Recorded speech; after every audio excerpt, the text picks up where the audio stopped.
this is an iHeart podcast. Guaranteed human.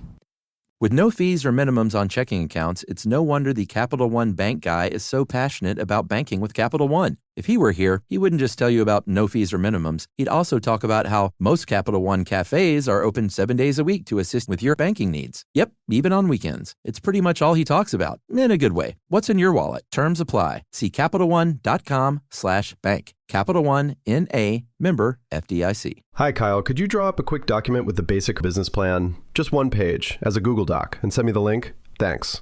Hey, just finished drawing up that quick one-page business plan for you. Here's the link. But there was no link. There was no business plan. I hadn't programmed Kyle to be able to do that yet. I'm Evan Ratliff, here with a story of entrepreneurship in the AI age. Listen as I attempt to build a real startup run by fake people.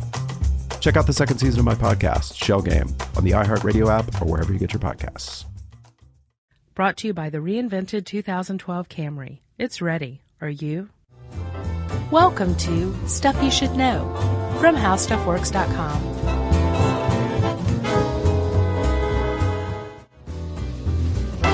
Hey, and welcome to the podcast. I'm Josh Clark. With me is Charles Chuckers Bryant. And that means this is Stuff You Should Know, right? Yes, the over 21 years old Chuck Bryant. Yeah, that's a big deal for this one, Chuck. We're just going to go ahead and COA right now. Say that this is about drinking, and if you're under 21, you should not drink. Chuck, have you ever consumed an alcoholic beverage? I have. And How was it? Still COA, if you're over 21, you should drink responsibly. Yes, don't drink and drive. If you have a Heavy machinery. problem, heavy machinery is a big one. If you have a problem, you can contact Alcoholics Anonymous. Right. I've always wanted to test that one, get really plowed, and just sit down behind a bulldozer. Or a see what forklift. happens. I always imagine forklifts with heavy machinery. I go straight to the dozer. Wow. So, yes, I have had an alcoholic beverage before. What was your experience with it like? Did you feel a little lightheaded, a little crazy, a little uninhibited? I wanted to kiss somebody. Did you end up kissing anybody? I did. I kissed my dog. Didn't you make out with a friend's sister at a U2 concert once? I did. Were you under the effects of alcohol during that time? I was. Okay. This was in 1992. Give me a break. Chuck, did you end up with a hangover? That day? Yes, I did. The same day? The next day. Yeah. Sure. So how'd you feel? I had a headache. I had a poor sense of well-being.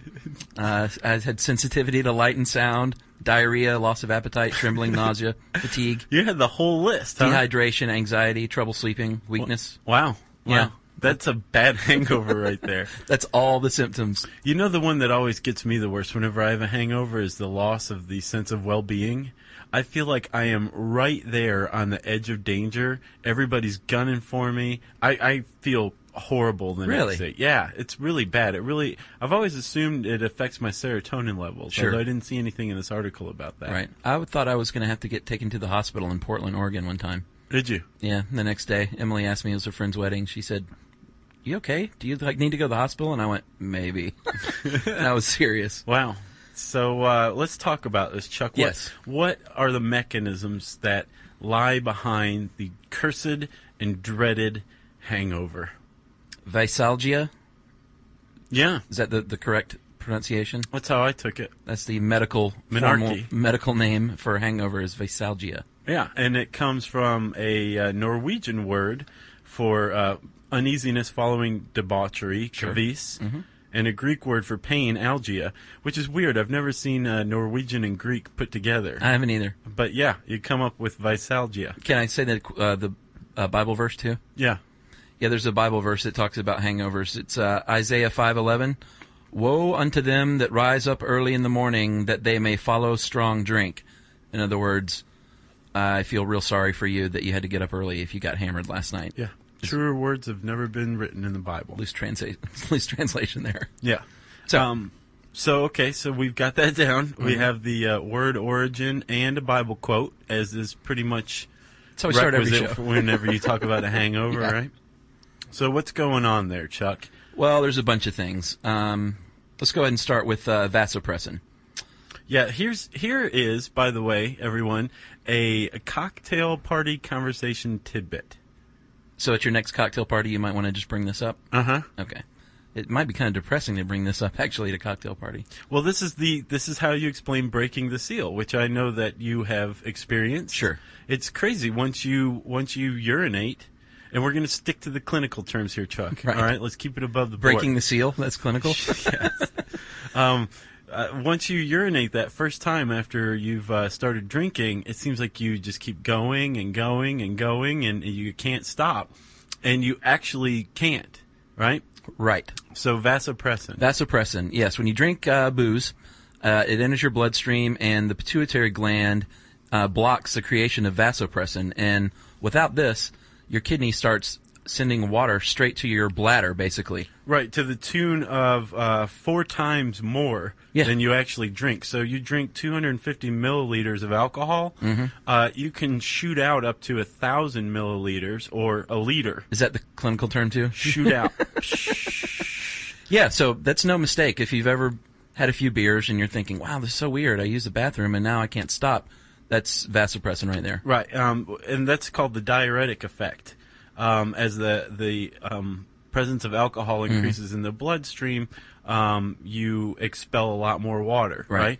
But you're not just expelling water. Also, we should say this leads directly to dehydration. If you're expelling 4 times more liquid than you're consuming, brother, you're getting dehydrated. Yeah, which is one of the signature results of the hangover, and you get the headache because of that and other things too. You do, and the headache, we've talked about this before. I don't remember where, so we probably shouldn't, try to come up with a timestamp. Right. But when you have a hangover, your brain actually shrinks. Yep. The next day, the other organs in your body are like, you, brain, you've got a bunch of water. Give me thirsty. some of that. Exactly. So a lot of the water is shuffled from your brain to other organs, causing your brain to actually shrink in size, which pulls on the membranes that connected to the skull, the meninges. Right. And you know what? When you have a really bad hangover, you wake up and you feel like the membranes of your skull are being pulled in different directions. It definitely feels like that, yeah. So when I read this, I was like, oh, so that's what that is. Or like there's a 400-pound ham-fisted man with hair on his knuckles, like doing little twirls in your head, you know?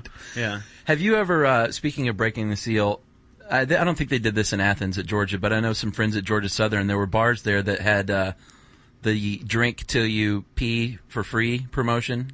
Have you ever heard of those? No, but it sounds awesome. Basically, starting at 6 o'clock, they monitor the bathrooms, and everyone in the bar gets to drink for free until the first person in the bar goes to the bathroom. Yeah, I don't think they have that in Athens. Or they didn't when I was there. And, of course, because it's, a college, there's, dudes peeing in beer pitchers in the corner. Sure. Just to not have to pay the $2. Whether or not there's that, contest or promotion. So it's science. Science. Okay, that's vasopressin, right? Yes. Resulting in dehydration. But when you're urinating everywhere, every which way, whether it's in a beer pitcher or otherwise, right? You're also expelling a lot of other needed stuff. Yes. Like electrolytes, salt, potassium. Salt, potassium, magnesium.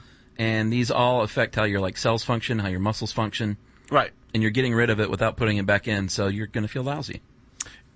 Yes, indeed, you are going to feel lousy. So you're dehydrated, you've lost electrolytes, right? And the electrolyte imbalance is really important. If you have too much salt and your electrolyte imbalance is too high, you die. Sure. If you have too little, you get the shakes. Right. The tremors, which I understand is the most uncommon symptom of hangovers, which makes me nervous because I get the shakes just about every time the next day. I've never gotten the shakes. What? I've never gotten the shakes. Wow. It also points out in this article that hangovers are subjective. So for each person, they might experience different, I've never had a hangover, or, all I get is thirsty. When you get the shakes and you have a loss of a sense of well-being. Yeah, that's like Nick Cage and Leaving Las Vegas. Kind of. Wow. Yeah. I've always been like, wow, that'd be great to have a grocery cart in a liquor store. What a great scene. Should we talk about glycogen real quick, too? Yeah, that's another thing you lose. Yes. The glycogen is a key energy source, and it goes to the liver and turns into glucose. Is that correct? Right. Well, the liver turns it into glucose. Oh, and then sends it out once again your via the liver's urine. Like, what the heck is going on? And just does something, and all of a sudden you've just lost all of your energy. Right. Stored. I'll just pee everything out just to be sure. Exactly. Basically, is what's going on. Yeah. And that actually accounts for like the weakness the next day, fatigue. And actually, that's not the only thing that accounts for fatigue. You don't sleep very well after a night of heavy drinking. Glutamine. Yes, you have glutamine, which is another. It's actually a stimulant. Natural stimulant. Yes, which is the only good kind of stimulant. Right. And when you drink alcohol, the production of this natural stimulant is actually blocked. Right. So when you stop drinking, e.g. go to sleep, Right. your body tries to make up for lost time and overproduces glutamine. So it means you're not getting as good a sleep. Exactly. And the next day you also feel restless and anxious. Right. Maybe you got the shakes. Sure. That's another cocktail party tip. If you start saying all these things at your next cocktail party, you probably won't be invited back to the next cocktail party, though. Would be I don't my know. guess. I think you could wow some people. It depends on how cool your cocktail party. I guess I could are. see them all saying, "No, like, why are you telling us all these awful things about drinking?" Unless my kind of cocktail like it's a party, plant everyone would be from like, AA or "This is great. Yeah. Pour me another one." Right. Screw glycogen. Screw vasopressin. So what else, Josh? Well, we could talk about the impurities of liquor. Okay, well, Called Coningers. the different alcohols. Yeah, Let's pretty talk about much that. the rule of thumb is the darker the alcohol, the more impure it is, and therefore the heavier the hangover. Yes, which is why I think everyone pretty much knows that, like, your worst alcoholics that like start drinking every morning when they wake up, they're probably drinking vodka. Yes, it's actually a good thing to drink if you are an alcoholic Yes. because you're going to be able to be as close to a functional alcoholic as possible. Right. How about that study with the bourbon? Yeah. They did a study between bourbon and vodka, and 33% of the people who drank amount of bourbon relative to their body weight had a severe hangover, and only 3% had a hangover when they drank vodka. That's a big Vodka, drop. white wine, that kind of thing. Light rum. Yeah, gin. Yeah. Conversely, dark rum Right. is bad. Red wine. Light tequila is good. Basically, if it's dark, it's going to kill you. I'm in bad shape then because you know me, I'm a bourbon, red wine, beer guy. That's funny. I'm like the whatever's in the glass guy. Right. Yeah. That's good. Yeah. You're fun to have at the cocktail party because you're not picky. No. As long as you don't run out of ice. Totally not. As long as there's not a cigarette butt floating in it, I'll Right. drink it. And then sometimes even then. Don't think that hasn't happened before, Chuck. Oh, yeah. Basically, what I took from this article is when you drink, you are poisoning your body through coningers, through impurities in the alcohol, but also through the body's natural processes of breaking down alcohol too. Right. It actually there's a byproduct produced when the liver metabolizes alcohol called acetaldehyde. Yeah, take this one because this kind of, I read it like 3 times and I was still a little lost. Okay, Chuck, allow me. Please. So basically, when the liver metabolizes alcohol, it produces a byproduct that's a toxin called acetaldehyde. Okay. And acetaldehyde is actually more toxic to the body than alcohol itself, which Right. is crazy. Yeah. But we have a natural mechanism for neutralizing acetaldehyde called appropriately enough acetaldehyde dehydrogenase. Appropriately. So that stuff goes and attacks the acetaldehyde, right? Then we have this other stuff that is called glutathione. Right. Right? And it contains high levels of a substance called cysteine. And cysteine actually is attracted to acetaldehyde. So the two things combine, acetaldehyde dehydrogenase and the cysteine in the glutathione, combine to neutralize the acetaldehyde, right? Right. And it does it pretty quickly. You are going to feel some ill effects, but the less you drink, the easier it is for these two substances to neutralize this byproduct as the alcohol is metabolized. Okay, you with me so far? Makes sense. Here's the problem. You have a limited store of glutathione in your liver. Right. So you use it up pretty quick. And women have even less than men, correct? Exactly, which accounts for why women tend to have more harsh hangovers or harsher hangovers than men. Sure. Not just body weight, although that does matter. Right. So you use up your glutathione stores, and once you do that, your blood is just basically circulating this toxin, acetaldehyde, while the liver generates more glutathione. Hence, you've got this horrible hangover, and why, ultimately, time is the only remedy for it. Yeah, well, let's get to that in a second. Let's get to the remedies. Let's talk about liquor before beer, never fear, Or is it the other way around? Beer before liquor, never sicker. Never sicker. Yeah, There's you're right. a little bit of truth to that, turns out. Because I love it when folk sayings turn out to be true. Totally. It turns out that the carbonation in beer speeds up the absorption of alcohol. So if you start with beer, your body's going to have, and then move on to liquor, your body is in fact going to have a harder time processing those toxins. Even though there's a certain age. My friend Justin and I, you know Justin, we were talking about this a few years ago. Someone was remarking about, we had a big night out and like, oh, was it liquor before beer, beer before liquor? I can't remember. And I just said, you know what? Doesn't matter anymore. No, you're going to be hurting. You reach a certain age and it either doesn't affect you or it's going to affect you no matter what. See, those are college rules. I've noted through my own personal observations that at about age 24, you start getting really severe hangovers. I haven't figured out exactly why yet, but that seems to be about the age when you switch over from, I can do this constantly, to, oh, God, why? Why? I've got the shakes. I have a loss of sense of well-being. Right. Yeah. I'm vomiting. I have diarrhea. I don't know why. Maybe that's when puberty ends. There's something to do with hormones still floating around in the body. Buddy, if your puberty ended at 24, then... puberty does end in your 20s. Really? Yeah. My puberty ended when I was like 14. I know. Hi, I'm Chuck. But it started when I was 7, so... Hi, I'm Chuck. Age 7. Where are we now? Are we talking about vomiting? Yeah. Turns out that actually does help. And also, Chuck, since we have a drinking game based on this, and we're talking about hangovers, allow me. Okay. Chuck. That should keep him for a little while. Go ahead, Chuck. Alcohol, what's going on there is it is indeed better to vomit because when alcohol is absorbed directly through the stomach, and when that happens, the lining of your stomach is going to become irritated and say, hey, thanks for putting all this poison in me. Yeah. And it's going to start secreting hydrochloric acid. Right, and the hydrochloric acid is actually what makes you vomit. Right, it sends messages to the brain that says the expel. stomach is really connected to the brain via hormonal signals. Big time. Which don't necessarily end after puberty. Right. And, your stomach says, you've got to get rid of this stuff, and... bleh, yeah, and bleh, it turns out that's, you probably shouldn't bleh. make yourself throw up because it's dangerous. It could become a problem. If you're drinking so much and you're making yourself throw up, then you probably do have a problem. you should check into a clinic or something. Sure. Check into Promises in Malibu. If you got the cash. But it will make you feel a little better because obviously your body is not going to have to process whatever alcohol is still in your stomach. So there you have it.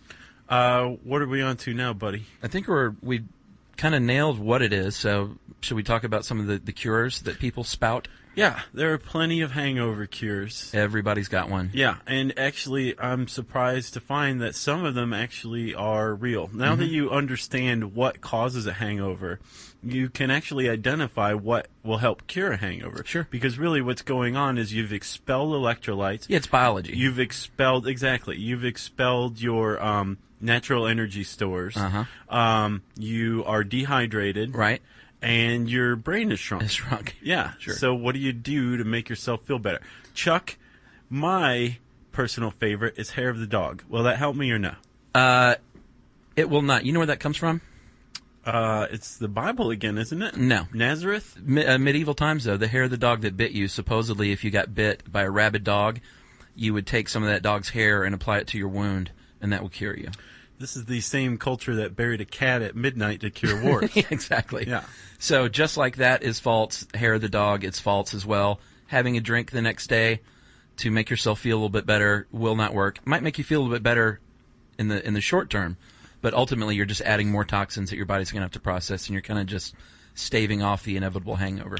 Unless you just drink all day again. Sure. And then you'll have the hangover the following day. Double hangover. Yeah, exactly. Unless you just keep going until you die. Yeah, and then it never catches up with you. You won the game. I was taking a walk with Emily yesterday with the dogs. This shows how twisted I am. And I saw, it was 8 o'clock in the morning, 7:30 in the morning, something like that. And there was a guy down the street from us in the parking lot, cracking his first King Cobra. And I said, you know what, Em? I said, 99 times out of 100, I see those people and I think, God, how could you live your life like just getting bombed from the moment you wake up every day?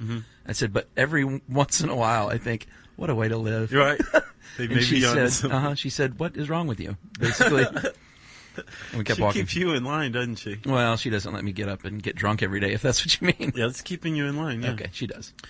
Chuck, one of the things that kills me is drinking coffee. I learned a long time ago that if I ever have a hangover, I stay away from coffee. So I was surprised to find in this article that actually it does have some benefits. Agreed. Which are? It will actually alleviate your headache a little bit because it's caffeine, and that's a vasoconstrictor. So it reduces your blood vessels. It reduces the swelling. So that'll help a little bit. It'll help cure the headache some. But it'll dehydrate you. Because it's a diuretic. Which is how you really got into this trouble in the first place. So stop being stupid. I would Stay say away from coffee along with a lot of water might be a good idea. Yeah, possibly. That's just me. Right. Okay, so what else? Fatty food, fried food the next day. Yeah, which is odd because I know I crave fried food the next day. Cheeseburger. Me too. Bacon chili cheeseburger. Dude, Emily two eats bacon chili cheeseburgers. Emily eats like 2 hamburgers a year, and they're on hangover days. Yeah. She doesn't eat beef at all. But when she wakes up with a really bad hangover, she's like quarter pounder. It's strange because obviously she's not the only person who experiences that craving, but that doesn't necessarily help and could actually make you vomit. It could tip the scales when you've got a bunch of hydrochloric acid in your stomach. Right. But it could help if you ate a bacon chili cheeseburger or 2 bacon chili cheeseburgers before you started drinking. Bing! And why? Because it contains oil, and the fat and the grease will line your stomach. Mm-hmm. And it takes longer to digest. Absolutely. And in fact, in the Mediterranean, they have long drank a little bit of olive oil before imbibing. Yeah. It's an old thing they do there. I'm not trying that. I'm not either. I like olive oil, but I'm not going to drink a tablespoon of it. No, me neither. Okay, how about a banana? I'm just going to pull that one out of my head. Out of your banana tree. Bing! Remedy. Yes, okay. Loaded with potassium, electrolytes, and... Yes, because remember, you lose potassium, which is an electrolyte. Yeah. So if you can restore the balance... So banana will help your hangover, as will eggs. Yes. Since we're on breakfast. Because they contain cysteine. Mm-hmm. Right? Which is something that's attracted to acetaldehyde. Right. So eggs and a banana and water would be a great way to start your morning if you had a hangover. Not just water, but water loaded with sugar and salt, actually. Right, because the carbonation it would do the same thing as it did with the beer. Right. Beer before liquor. So you want uncarbonated water loaded with salt, sugar. Not a Red Bull. No, because it has caffeine. So Not an energy drink. Uncarbonated, non-caffeine water with salt and sugar, which I think I just described a sports drink. Right. Right? A banana and some eggs. Or, you know what else you can do instead of water? Put some fruit juice in there. Nice. Fruit juice. Fruit juice is the kind of sugar you want. Fructose, and studies have shown that it increases the rate at which your body gets rid of the toxins, and that's a good idea. It also gives you vitamins, of course. Okay, what about, say, Excedrin, acetaminophen? Acetaminophen is, well, you want to avoid Excedrin because it has caffeine. Right, which can help, but ultimately no. Right. And acetaminophen, I believe you don't want to take because that can mess with your liver. Ultimately, yeah. If you have alcohol in your system. If you take acetaminophen for a hangover, you are probably going to feel a little better. Actually, you'll probably feel a lot better, but in the long run, your liver's going to fall apart. Yeah, you're doing your body damage. You're going to expel that through your urine. So what you want to do is get a non-caffeinated anti-inflammatory prostaglandin inhibitor. Which is also known as aspirin. Yeah. Which is good. So aspirin will help. It's shown that prostaglandin actually wreaks havoc on your body during hangover. So if you take a prostaglandin inhibitor, you're going to feel a lot better. And apparently there have been studies that show, yes, aspirin helps. Yeah. Especially if you take one before you go to bed and you take 2 when you wake up. But beware, people with tender stomachs often vomit from aspirin. Right. You know what my cure is? What? Let's talk about each other's cures. Have you got one? Surely you do. What do I do? You want to hear mine? Yeah. My deal is I can't sleep in anymore. Doesn't matter if I was out till 3 in the morning. I'm still going to wake up at 7. It's just the way it is when you're old. You'll experience this one day. I get up at 7 like I normally do, and I pound like 3 or 4 glasses of water, take a couple of aspirin, and then I get right back in bed and see if I can get like another hour or two of sleep. And then I wake up and I feel great. That works crazy well. It especially works with Advil. If you take a couple Advil, and you have even like a half hour, preferably an hour extra to sleep. For some reason, Advil always makes me sleepy. It makes me fall asleep very easily. Never figured out why. But yeah, you wake up an hour later and you are set. Yeah. It's a great one. Because sleep is only real key to curing a hangover, they say. Yeah. Time. That's usually what I rely on is time. And I pound a few Coca-Colas in the morning, which is not good for me, but it works, right? And then, black aspirin, is that what they say? Yeah, and then I don't make eye contact with anybody because they're all out to get me. That's how I make it through the day when I have a hangover. Sure. And again, we should say, please don't find any of this funny, entertaining, or amusing if you're 21 years or older. And if you are 21 years or older, please find it amusing responsibly. Right. We should talk about some of these over-the-counter, like, anti-hangover pills that you can buy. You heard of these? Yeah. Like Chasers? Yeah. They're basically multivitamins, and here's the deal. Well, some are activated carbon, which can work. True. But here's the deal. If you read on the package, it'll say something like this. Drink a full 12-ounce glass of water before you start drinking and take a pill. And then after your second or third drink another glass of water and take another pill, and then do that again. Then before you go to bed, drink a glass of water with a pill, and then wake up and drink a glass of water with a pill. Right. So you're basically taking a vitamin, downing tons of water, which is... And that's the key, is the water, right? The key, yeah. You're hydrating yourself. So it's a bit of a ripoff. Right. But not necessarily, because it is recommended that you do take a multivitamin the next morning.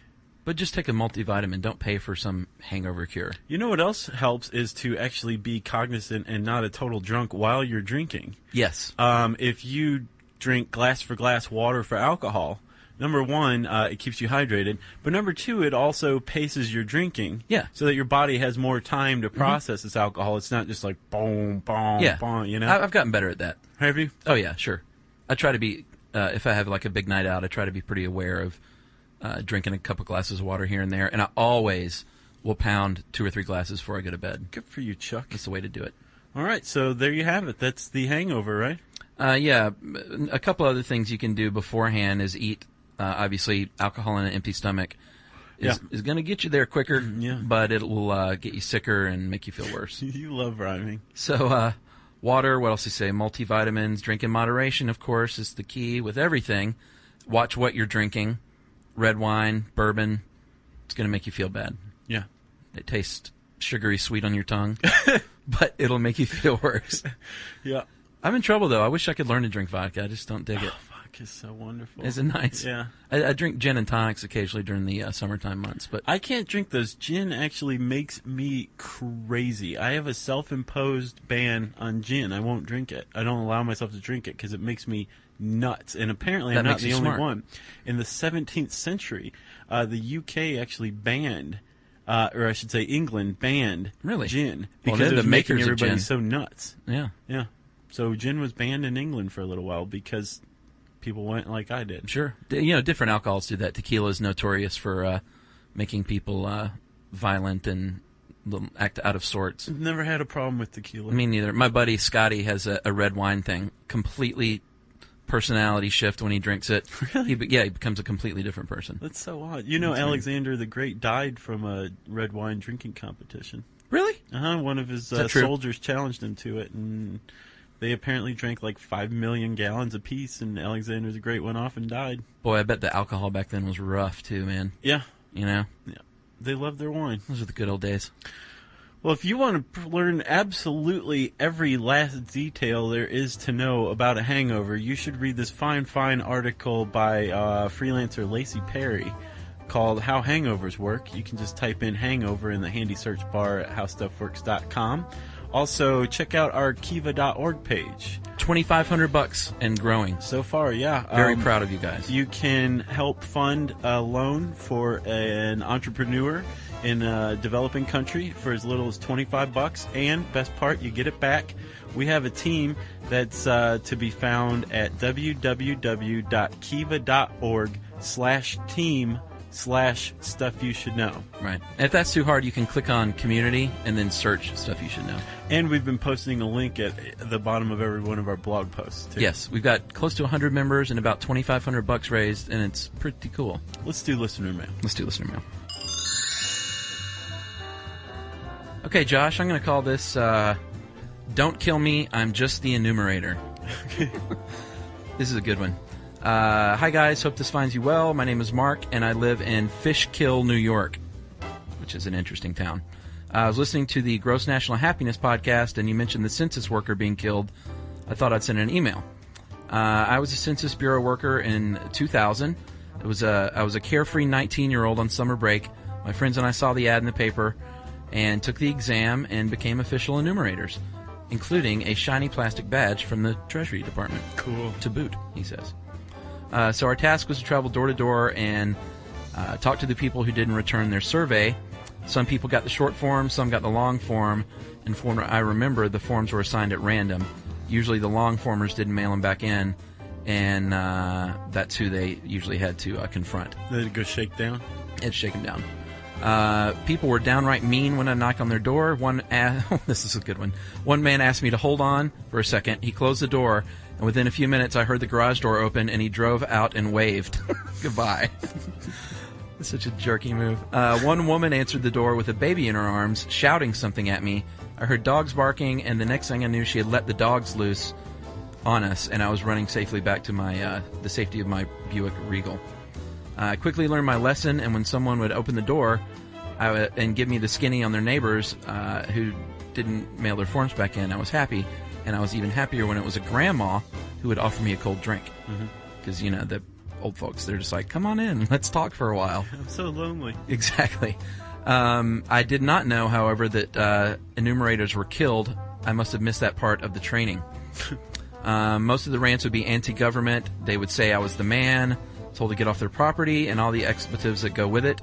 It's not easy being an enumerator, so give them a shout-out. So, shout-out to all you enumerators out there. Hey. And that's pretty much it. He said I thought I'd chime in. Actually, I was chiming in this morning in the car, and then realized that I was alone. So Mark, I'm so lonely. Mark, the former enumerator, is a funny guy, and he says, by the way, podcast suggestion, how Hippie Rob works. Ooh, that's a good one. That would be a great one. Yeah. That'd be an I'm audiobook. still trying to track him down. Sure. Yeah. So thanks, Mark, and good luck if you enumerate in the future. And all you enumerators out there, counting heads, I'm sorry, I didn't know it was so rough on you. And let's see, if you're an enumerator or a denominator, or you know the current whereabouts of Hippie Rob, put it in an email to stuffpodcast@howstuffworks.com. For more on this and thousands of other topics, visit howstuffworks.com. Want more How Stuff Works? Check out our blogs on the howstuffworks.com homepage. Brought to you by the reinvented 2012 Camry. It's ready. Are you? At CVS, it matters that we're not just in your community, but that we're part of it. It matters that we're here for you when you need us, day or night. And we want everyone to feel welcomed and rewarded. It matters that CVS is here to fill your prescriptions and here to fill your craving for a tasty and, healthy snack. At CVS, we're proud to serve your community because we believe where you get your medicine matters. So visit us at cvs.com or just come by our store. We can't wait to meet you. Store hours vary by location. Hi, Kyle. Could you draw up a quick document with the basic business plan, just one page, as a Google Doc, and send me the link? Thanks. Hey, just finished drawing up that quick one-page business plan for you. Here's the link. But there was no link. There was no business plan. I hadn't programmed Kyle to be able to do that yet. I'm Evan Ratliff, here with a story of entrepreneurship in the AI age. Listen as I attempt to build a real startup run by fake people. Check out the second season of my podcast, Shell Game, on the iHeartRadio app or wherever you get your podcasts. This is an iHeart podcast. Guaranteed human.